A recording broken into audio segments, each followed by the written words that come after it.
뿐만 아니라 교회 안팎에 이렇게 보면 여러 가지 문제들이 많이 발생하는 상황들을 보면서 참 많은 안타까움을 갖게 됐어요. 이런 일들이 왜 벌어졌을까라고 하는 생각을 하다 보니 목사님들의 설교를 들으면 그냥 성경의 얘기만 하고 좋게 그냥 마무리하는 형태의 설교들이 참 많이 있더라고요. 그런 설교 이렇게 많이 인터넷에 뜨는 설교들을 보면 예수 믿어야 구원받는다라고 하는 얘기는 기성교회들은 거의 하지 않고 좀 패기라고 그럴까, 무모하다고 할까, 조금 이렇게 색깔이 조금 기성교회하고는 다른 차원에 있는 사람들은 그런 얘기를 참 많이 하는 것 같아요. 오직하면 구원파가 그죠? 생겼겠어요. 그런 일들을 보면서 참 많이 안타까움이 제 안에 있었습니다. 교회에 가면 성도들 입장에서는 귀만 좋게 키워가지고 돌아가는 것 아니겠어요? 그 삶에 그렇다고 그래서 그리스도인의 흔적이 보이고 그리스도인으로서의 모습이 그 안에 담겨져 있느냐 이렇게 보면 그런 것도 없이 여느 세상 사람들과 똑같이 지내는 모습들을 보면서 목사로서 큰 책임감을 좀 느끼게 됐어요. 미국에 와서 솔직히 말씀드리자면 참 이제 목사직 내려놓는 거, 교회 목회 안 하는 거 참만 다행이다 이런 생각 솔직히 많이 했습니다. 왜냐하면 그런 부담감을 줄여들 수 있으니까. 그래서 오죽하면 예수님도 그러셨어요. 선생이라고 불리는 거 좋아하지 마라. 선생이라고 다 천국 갈 것 같으냐. 그런 말씀이 있죠. 제가 그 말씀을 참 많이 마음속에 되새기면서 살아들었습니다. 오늘 제가 이 말씀을 들은 데는 그런 이유가 있습니다. 어릴 때 신앙생활을 하면서 들었던 제 머릿속에서 기억하고 있는 가장 첫 번째 충격적인 설교가 이 설교였습니다. 전도사님이 설교를 하시는데 하나님의 나라에 대한 얘기보다는 이제 부자와 나사로의 삶에 대해서 많이 얘기를 하죠. 그리고 이 얘기를 하시는데 뒤에 음부에 대한 얘기를 하시는데 지옥에 대한 얘기를 하시는데 하나님 믿으러 왔는데 지옥 얘기를 들으니까 충격이었습니다. 성경에 이런 내용이 있다고? 그리고 나서 곰곰이 어린 생각에도 드는 생각이 그럼 나 예수 열심히 믿어서 지옥에는 안 가야 되겠네. 천국 가야 되겠네. 그런 생각을 하게 된 그 말씀이 오늘 이 말씀이었습니다. 그래서 제가 그때의 모습을 생각하고 이 말씀을 이번 주에 준비해서 좀 같이 나눴으면 좋겠다 이런 생각을 하고 보니 왠지 이 말씀이 가지고 있는 또 다른 의미가 있을 것 같은 생각이 자꾸 드는 거예요. 여기는 단순히 부자에 대한 이야기, 나사로에 대한 이야기만 가지고 있잖아요. 이 짧은 본문 속에는. 근데 말씀을 보다 보니까 이 말씀의 시작이 이 16장 19절부터 시작되는 게 아니더라고요. 15장 1절 말씀에 보면 무슨 말씀이 있냐면요. 모든 세리와 죄인들이 말씀을 들으러 가까이 나아오니 라고 하는 말씀이 있습니다. 여기 이후에 4절부터 이제 예수님이 하신 말씀이 시작이 되더라고요. 앞에 장장 4가지에 걸친 비유로 예수님이 설교를 하시면서 이 본문은 결국 마지막에 결론 부분에 해당할 정도로 그렇게 길게 말씀을 하신 것이었어요. 그렇다면 부자와 나사로의 이야기를 하기 전에 무슨 얘기인가를 하셨을 텐데 그 얘기가 뭐냐면 어떤 얘기냐면 첫 번째가 뭐냐면요. 잃은 양의 비유예요. 자, 여러분이 잃은 양의 비유 거기 그 말씀에 보면 99마리의 양보다 잃어버린 한 마리의 양이 얼마나 소중한지 그리고 목자는 그 잃어버린 한 마리의 양을 찾기 위해서 얼마나 고군분투하는지를 보여줍니다. 그런데 이 말씀을 얼른 보면 잃은 양을 찾은 것에 대한 기쁨, 그것도 있을 수 있지만 여러분 내면을 가만히 한번 생각해 보시면 양을 가만히 한번 생각해 보세요. 왜 양이 길을 잃어버렸을까요? 무리를 왜 떠나갔을까요? 자기 먹는 것만 열심히 찾아다니다 보니 자기 무리를 잃어버린 것이죠. 양의 입장에서. 그 부분을 가만히 한번 생각하고 계셔보세요. 그리고 두 번째 비유는 뭐냐면 드라크마의 비유입니다. 이 드라크마의 비유는 드라크마를 잃어버린 사람이 그것을 찾는 노력과 그리고 그것을 찾았을 때의 기쁨, 그래서 사람들을 불러다가 그 드라크마 찾은 거 가지고 기뻐서 잔치를 배설하게 되는 그런 배경의 이야기를 설명합니다. 자, 이걸 보다 보니까 이게 뭔가 연관성이 없는 것 같은 생각이 자꾸 들어서 봤더니 여러분 15장 10절에 이런 말씀이 있어요. 내가 너희에게 이르노니 이와 같이 죄인 한 사람이 회개하면 하나님의 사자들 앞에 기쁨이 되느니라. 잃어버린 얘기를 실컷 했는데 10절에 와서 이런 얘기를 한다고. 죄인 한 사람이 회개하면 하나님의 사람들이 얼마나 기뻐하는데. 자, 이 말씀을 두고 보니까 양의 비유가 제가 나중에 말씀드린 양이 먹이만 쫓아다니다가 무리를 떠나는 것, 그런 거에 거기에 부합하는 말씀이라고 생각이 되는 거죠.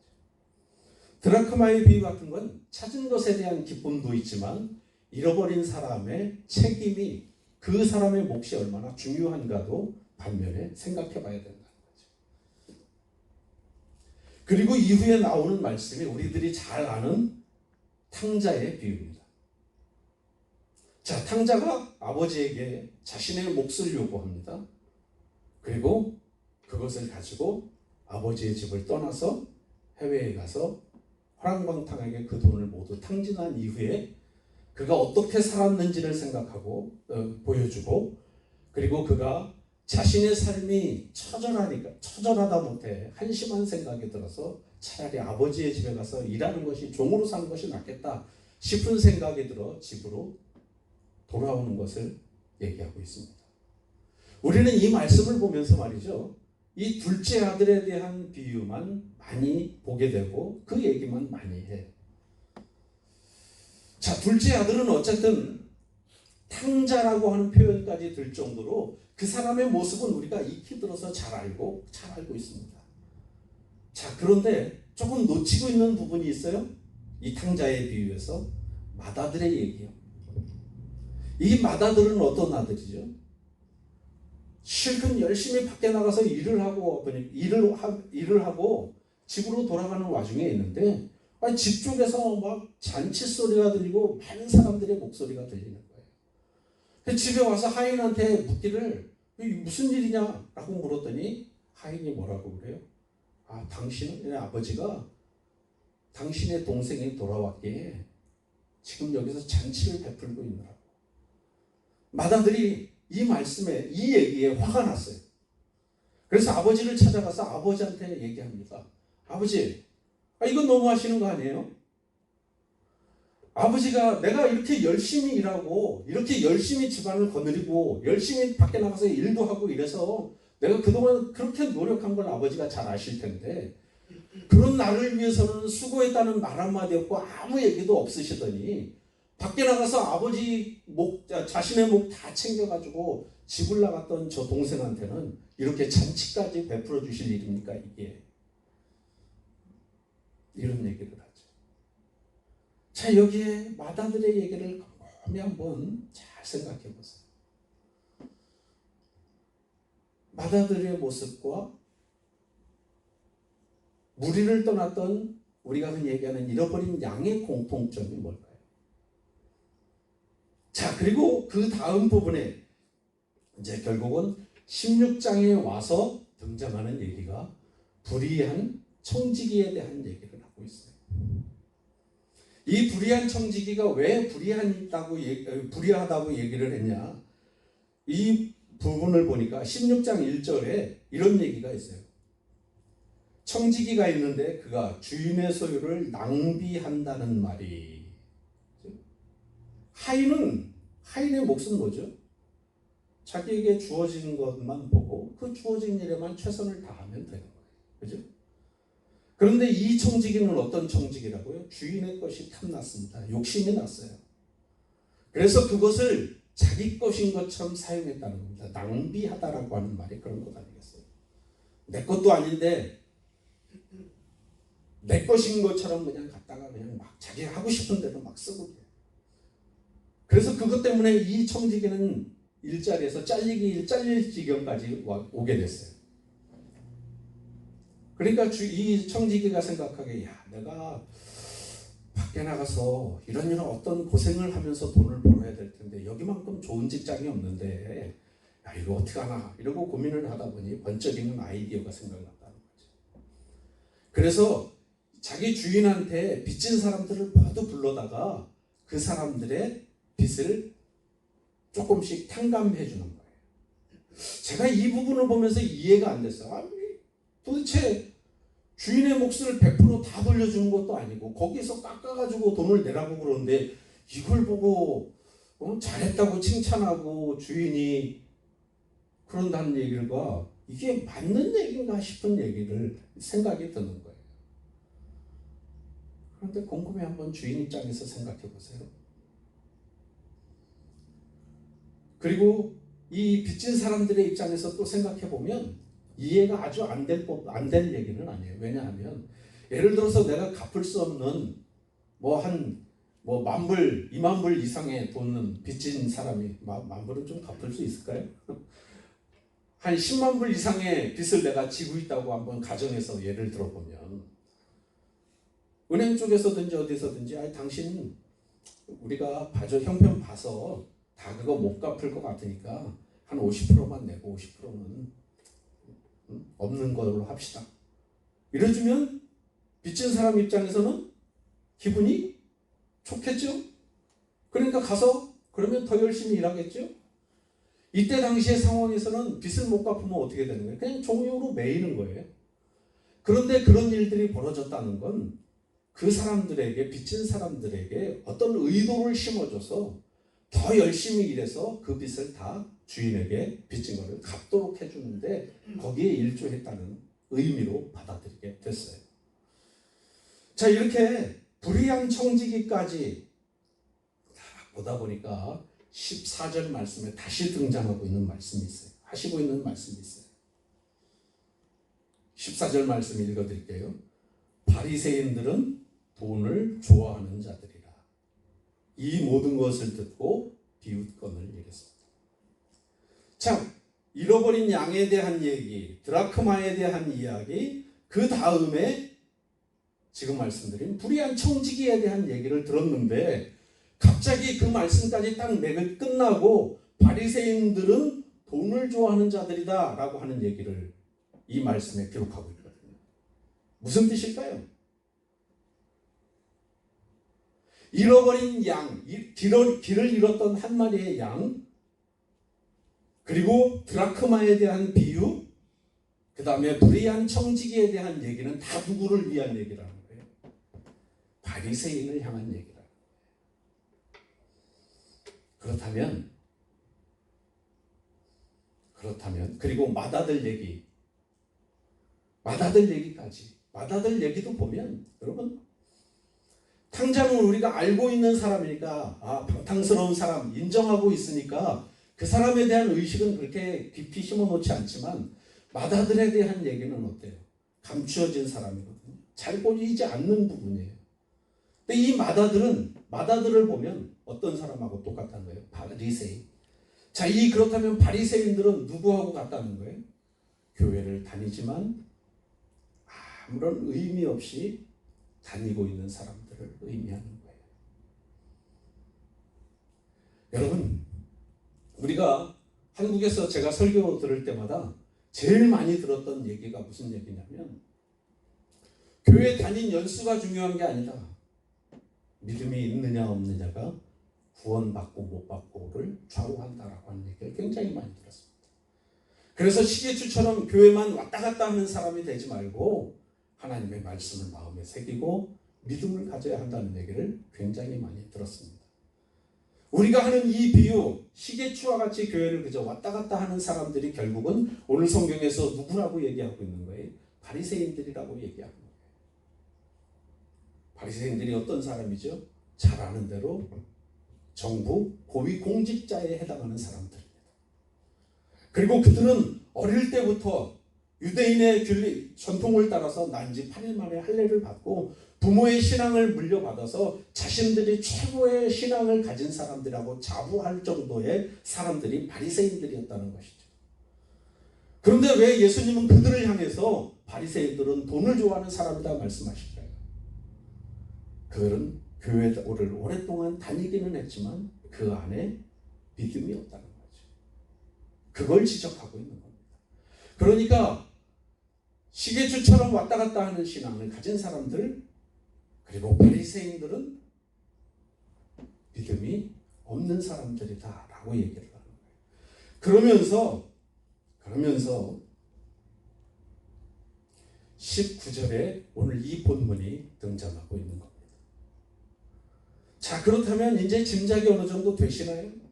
이른 양, 드라크마의 비유, 불의한 청지기, 그 다음엔 부자와 나사로의 이야기를 통해서 누가 여기에 해당하는 사람일 거라고 짐작이 되세요? 부자. 제가 이 본문만 앞에 부분은 안 볼 때요, 그런 생각을 했어요. 왜 느닷없이 19절부터 31절까지 이 말씀이 있을까? 근데 맥락은 이거더라고요. 제가 지금 말씀드린 이 맥락의 차원이더라고요. 그래서 모르는 사람들은 그렇게 얘기해요. 그럼 부자들은 다 지옥 가냐? 부자들은 다 지옥 가냐? 그 얘기가 아니죠. 부자들이라고 다 지옥 가는 게 아니에요. 오늘 이 본문에 해당하는 부자는 어떤 사람이었어요? 본문을 좀 보시면, 본문을 좀 보시면 19절에 하반절에 보니까 이런 말씀이 있어요. 날마다 어떻게 호화롭게 즐기더라. 굉장히 이기적인 생각이 들죠. 돈 많다고 맨날 잔치를 베풀면서 사람들 끌어다가 그냥 막 신나게 놀고 있는 사람이 누구라는 거예요? 부자라는.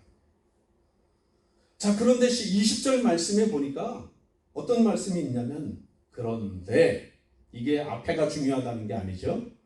그런데 나사로라 이름하는 한 거지가 어떻게 있다고요? 그의 대문 앞에 어떻게 되어 있다고요? 버려진 채. 이 말씀이 중요한 거죠. 자신은 호화롭게 잔치를 베풀고 먹고 싶은 거 다 먹어가면서 그렇게 신나게 놀고 있는데, 지금 자신의 문 앞에서 먹을 것이 없어서 오늘 내일 하고 있는, 굶주리고 있는 그 사람은 어떻게 해요? 버려져 있는데 그 모습이 얼마나 추한지, 얼마나 보기가 안타까운지 개들까지 와가지고 그 사람의 상처 이런 것을 다 핥고 있다는 거예요. 그런데 그 사람을 놔두고 부자는 어떻게 하고 있다는 거예요?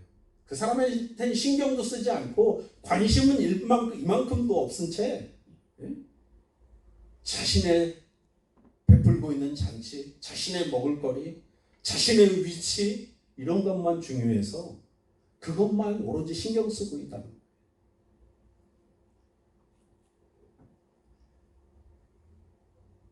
유럽의 어느 나라의 말에 오블리스 노블리제라고 하는 말이 있습니다.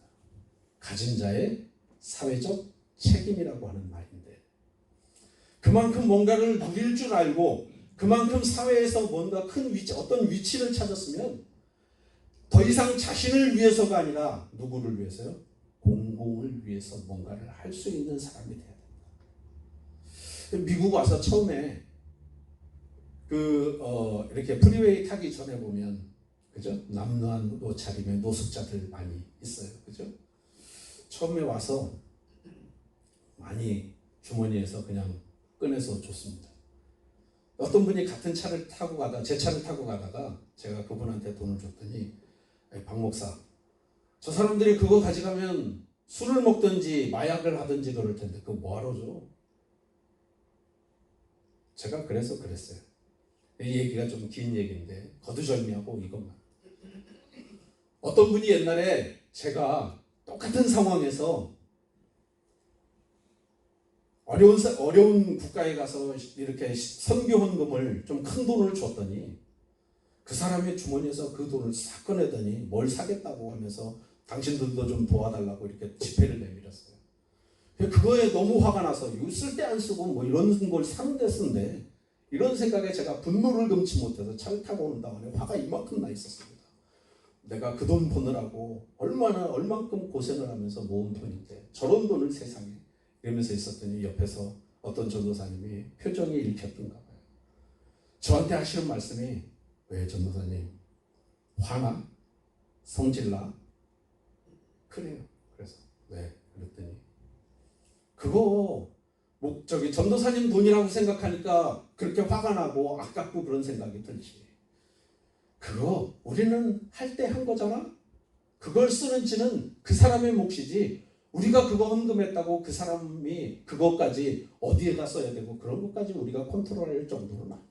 이런 얘기를 하는 거예요. 마음이 조금 가라앉기는 했지만 그 분노를 참지 못했습니다. 제가 그래서 그런 얘기를 했어요. 헌금 그냥 줬으면 준 거지. 그 사람 돈이니까 그 사람이 알아서 하겠지.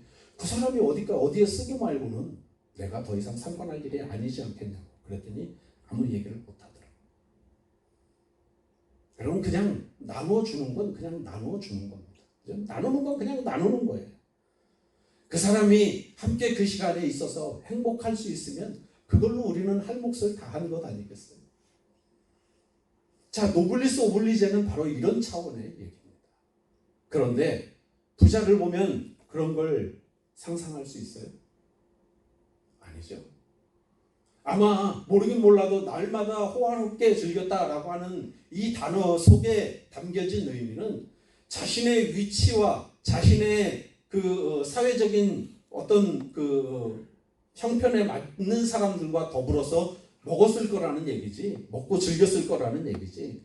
자신보다 못한 사람들, 가난하고 헐벗고 지금 당장 내일의 삶을 걱정해야 하고 오늘의 삶을 걱정해야 되는 사람들은 이 부자는 생각하지 않았다는 얘기예요. 그래서 그들이 결국은 어떻게 됐어요? 부자는 음부에, 나사로는 아브라함의 품에 안기게 됐어요. 웬일인지는 모르겠지만 나사로 앞에 부자 앞에 나사로가 아브라함에게 모습이 보입니다. 부자가 얼마나 고통스러웠고 얼마나 힘들었는지 보이는 아브라함에게 뭐라고 부탁하죠? 아버지 아브라함이요, 저 나사로를 시켜서 손끝에 물 한 방울이라도 좀 묻혀서 나한테 주라고 하십시오. 내가 너무 고통스러워서 견디질 못하겠습니다. 이 상황을 도저히 어떻게 할 수가 없습니다. 그러니 제발 물 한 방울만 나에게 보내주십시오라고 간청을 하고 애원을 합니다. 그런데 아브라함이 하는 말이 아니, 못해. 너하고 우리하고 이렇게 가깝게 보이는 것 같지만 이 사이는 한참 멀어서 우리가 갈 수도 없고 거기서 올 수도 없어. 이 얘기는 무슨 얘기죠? 물 한 방울 네가 달라 그래서 설령 떨어뜨린다 그래도 그거 증발하기가 쉽지 너한테 가지도 않아. 그러니까 부자가 뭐라고 그래요? 그렇다면 저 나사로를 내 집에 보내서 그들에게 이곳에 오지 말라고 좀 전해주면 안 될까요? 그랬더니 아브라함이 뭐라고 그래요? 아니다. 너희들에게 선지자가 이미 있으니까 그 사람들의 얘기를 들을 거다. 그랬더니 또 뭐라 그래요? 아니요. 죽은 사람 중에 누가 살아서 가면 그 말을 더 잘 들을 것 아니겠습니까? 그런데 아브라함은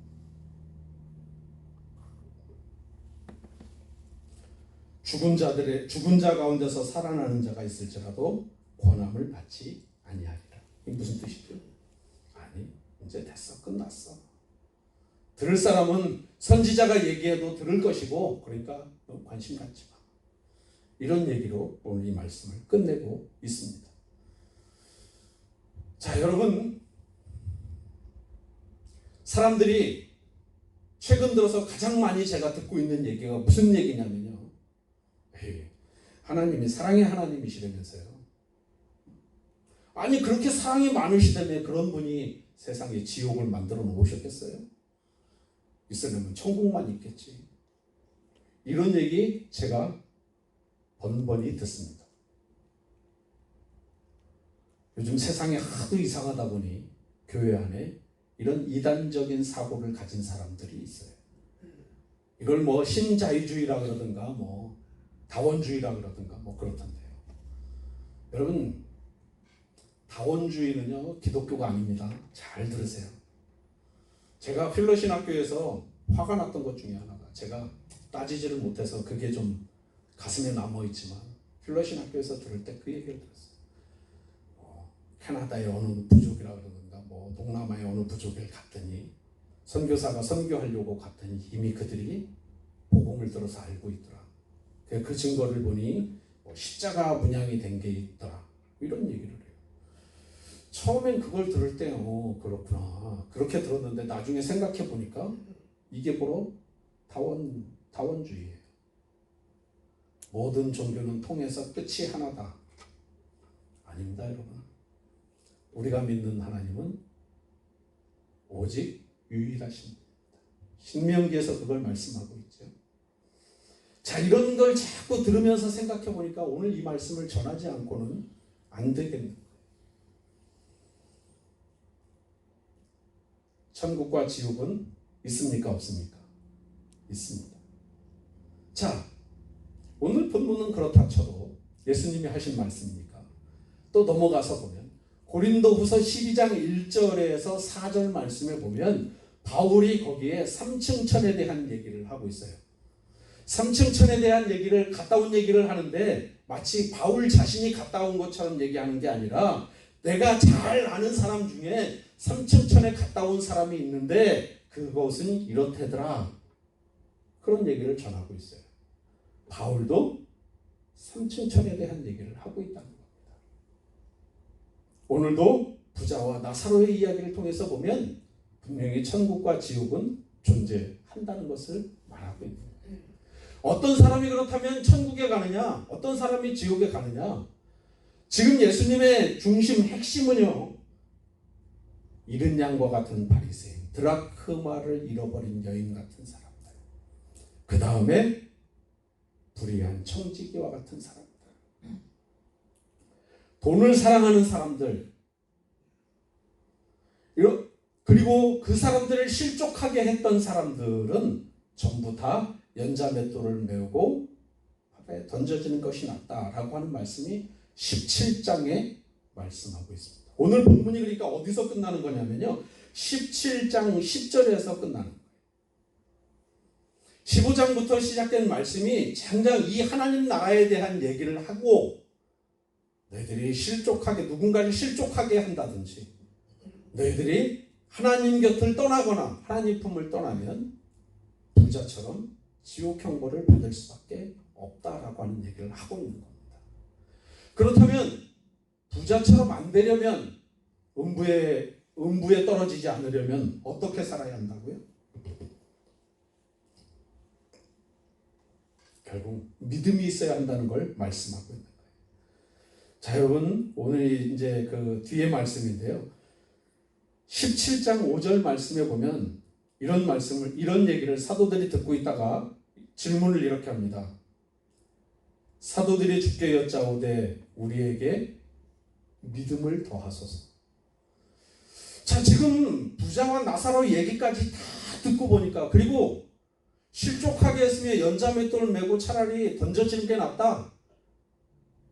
그러면서 누가 너한테 잘못했거든 70번씩 7번이라도 용서하는 사람이 돼야 된다. 이게 바로 이렇게 살아야 된다라고 하는 걸 얘기하고 보니까, 얘기하는 걸 듣고 보니까 사도들은 지금까지 예수님 따라다니면서 궁금한 거예요. 아니 왜? 그러면 내가 어떤 사람이 돼야 되고 어떻게 살아야 되지? 그럼 믿음이라는 건 뭘까? 그러니까 예수님한테 질문하는 겁니다. 우리한테 믿음 좀 주시면 안 되겠어요? 내가 믿음이 좀 적어도 부자처럼 살지 않고 나사로처럼 천국에 하나님 나라에 가는 사람이 되려면 내가 믿음이 필요할 것 같은데 믿음을 좀 주세요. 이렇게 얘기를 하는 거죠. 그러니까 예수님이 하시는 말씀이 겨자씨에 비유한 말씀을 하고 계신 거죠. 자, 그러면서 10절 하반절에 이렇게 얘기했습니다. 우리는 무익한 종이라 우리가 하여야 할 일을 한 것뿐이라 할지라. 자, 부자처럼 살지 말고 비록 없어도 믿음으로 최선을 다하는 삶을 살거나 너희들이 부자처럼 살더라도 믿음 없는 사람들처럼 저 바리새인들처럼 서기관들처럼 그렇게 하나님 믿는다고 말하고 다니면서 마음속에 하나님이 없는 사람들처럼 그렇게 외식하는 자들처럼 하나님을 믿을 것이 아니라 진심으로 마음을 다해서 성품을 다해서 힘을 다해서 너희들이 하나님을 믿어야만 나사로처럼 될 수 있겠다라고 하는 얘기를 예수님이 그들에게 결론으로 말씀하고 계시는 겁니다. 자, 여러분 17장 1절부터 4절까지의 10절까지의 말씀만 봐도 세 가지를 말씀을 하고 계십니다. 하나는 실족하게 하지 마라. 그리고 또 하나는 겨자씨만한 믿음만 있어도 된다. 그리고 하나는 용서해라. 여러분 이 세 가지만 실천하려고 해도 사실 힘들거든요. 근데 제가 살면서 보니까 이 세 가지가 정말 힘들어요. 나는 믿음이 이만큼 올라와 있는 것 같은데 어느 순간 보니까 이만한 믿음은 무슨 이만한 믿음. 겨자씨는 큰 거였어요. 그러니까 말씀하신 거 보니까. 그런 내 삶이 비춰지더라는 겁니다. 자, 믿음에 대한 얘기. 우리가 그럼 무엇을 믿어야 되느냐? 믿음에 대한 얘기를 조금 한 두 구절만 소개해드리고 말씀을 마칠 건데요. 갈라디아서 2장 20절 말씀 보니까 사도 바울이 이렇게 말씀합니다. 우리가 무엇을 믿어야 하느냐? 내가 그리스도와 함께 십자가에 못 박혔나니 그런즉 이제는 내가 사는 것이 아니요 오직 내 안에 그리스도께서 사시는 것이라. 이제 내가 육체 가운데 사는 것은 나를 사랑하사 나를 위하여 자기 자신을 버리신 하나님의 아들을 믿는 믿음 안에서 사는 것이다. 여러분 신천지에도 그 어느 곳에도 구원은 없습니다. 그건 믿는 게 아니에요. 오직 믿음은 어디에만 존재한다고요? 하나님의 아들이신 그리스도가 나를 위해 십자가에 못 박히신 이 사실을 인정하고 받아들이는 것. 그리고 그것을 내 삶에 정성스럽게 한 발자국 한 발자국 옮기면서 주변도 돌아보고 내가 도와줄 사람이 있는지 없는지도 찾아보고 그들에게 내가 작은 그리스도가 되어서 하나님의 사랑을 전하면서 사는 것. 이렇게 살라고 말씀하시는 거예요. 그리고 이사야서 26장 3절에 보니까 믿음을 이사야는 이렇게 얘기하고 있더라고요. 주께서 심지가 견고한 자를 평강하고 평강하도록 지키시리니 이는 그가 주를 신뢰함이니이다. 믿음이란 뭐라고요? 내 마음을 견고하게 해서 그리스도만이 나의 주인이시다. 나를 구원하실 분이다 라고 하는 걸 인정하고 받아들이는 거예요. 주를 신뢰함이니이다 라고 하는 말씀은 바로 그런 말씀을 의미합니다. 바라기는 여러분, 우리에게 천국에 대한 소망을 갖고 하나님의 나라에 대한 소망을 품고 그리스도가 나를 구원하시기 위해 십자가에 못 박혀 돌아가셨음을 내 삶에서 인정하시고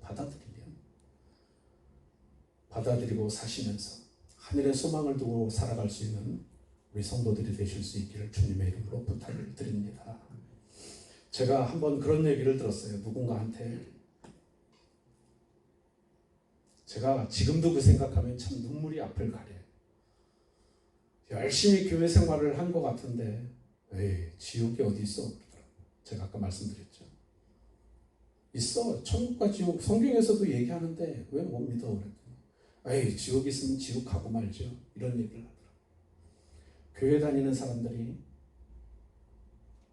이런 얘기를 아무렇지 않게 해요. 그러니까 천국과 지옥에 대한 사실을 듣지만 있다고 하는 건 인정을 못하는 거예요. 그런데 기독교가 존재하는 이유, 하나님이 우리에게 독생자를 보내신 이유는 이 한 가지 사실밖에 없습니다. 우리로 하여금 하나님 나라에 들어가게 하기 위해서라. 그리고 하나님의 자녀가 되는 삶을 살라고 하신 것. 이 한 가지밖에 없는 거예요. 마음속에 천국과 지옥이 분명히 존재함을 인정하고 받아들이고 그 천국을 위해서 하나님 열심히 믿고 천국에서 만나는 날이 있기를 소망합니다. 기도하겠습니다.